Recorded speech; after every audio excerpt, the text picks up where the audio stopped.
Hey everybody, so usually I stick to making funny videos, but today I think I'm going to talk about something more serious. I'm going to talk about the election and all the consequences that entails. I think I've seen a lot of people make videos about this, about who they're voting for, and whether voting for Biden or Trump or a third party candidate.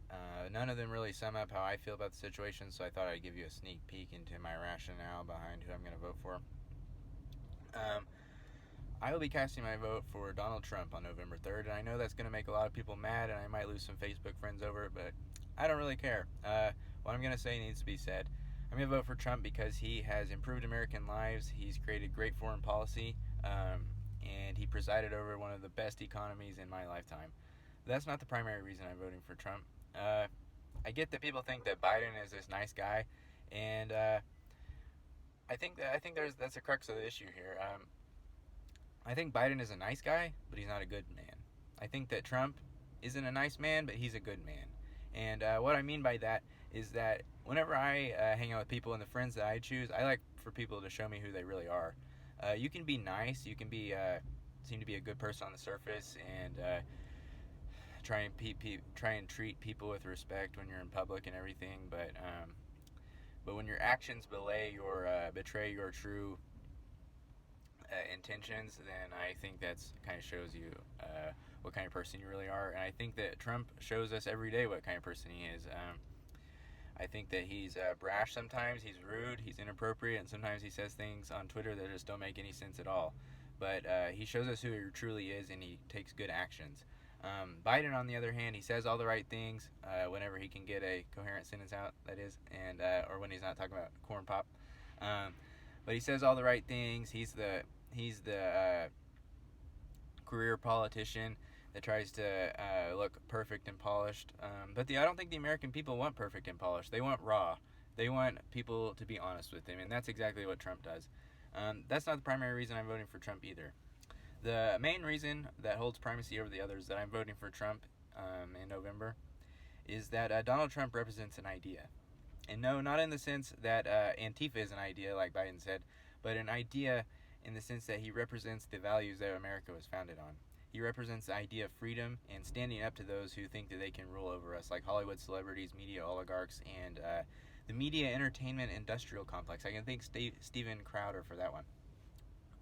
Yeah, so Donald Trump represents an idea that's more than a summation of federal policies and think tank talking points. He represents an idea of the ideals that America was founded on freedom from tyranny and freedom from an overstretched government and an overexpanded one. He represents the idea that truth and science don't have trademarks or political parties, but are tools to be used to discover what is an accurate depiction of reality, and that science is not beholden to any one political party, but is something to be looked into and something to be acknowledged, but that you don't just blindly follow the experts because they're not beholden to the American people and they're not beholden to the American voter. You take their opinions into consideration and make a decision based on the costs and benefits of what they're talking about. He represents the idea that millionaire athletes and Hollywood celebrities don't get to tell us how to live our lives, that we are the American people and that we get to make our own decisions about what we think is true and what we believe. He represents an idea in that we rely on American innovation and American grit and ingenuity in order to solve our problems without outsourcing our needs or our resources to another country, and to put America first in those categories. He represents the idea that yes, we care about our allies, but we're going to make them agree to what they originally agreed to, and we're not going to bow down to them, but we're going to effectively use those ties to bring about peace through American strength.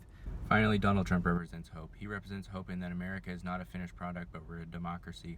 We're an experiment in democracy, and that our story is not done yet. He represents hope in the sense that we have lived up to our standards before in World War II when we vanquished Germany and made them pay for the atrocities they committed to the Jewish people. He represents hope in that America can be better and has been better. He represents hope in the sense that we can recognize the sins that we committed with slavery and how slavery continues to affect our relationships with others today. He represents hope in the fact that we fought a bloody war in order to end America's original sin, and that thousands of men and women died in the Civil War in order to bring about those ends, including some of my ancestors. He represents hope in the sense that America will never buckle to socialism or tyranny or any form of economic system that nearly always ends in authoritarianism and totalitarianism.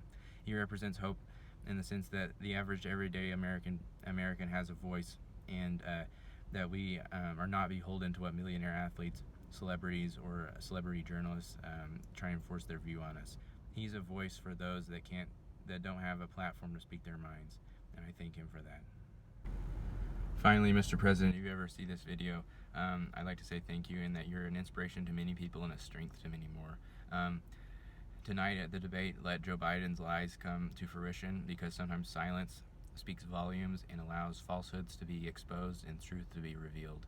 So keep that in mind, and let Biden trip up on his own falsehoods and lies. I'd like to say thank you so much for speaking for people like me. I'm living in my car right now, but I've benefited from your tax cuts and a lot of your other policies. And I'd like to say thank you for speaking up for people that don't have a voice and don't get to be on TV and don't get to be media journalists that care more about writing books and profiting off the news instead of simply reporting it.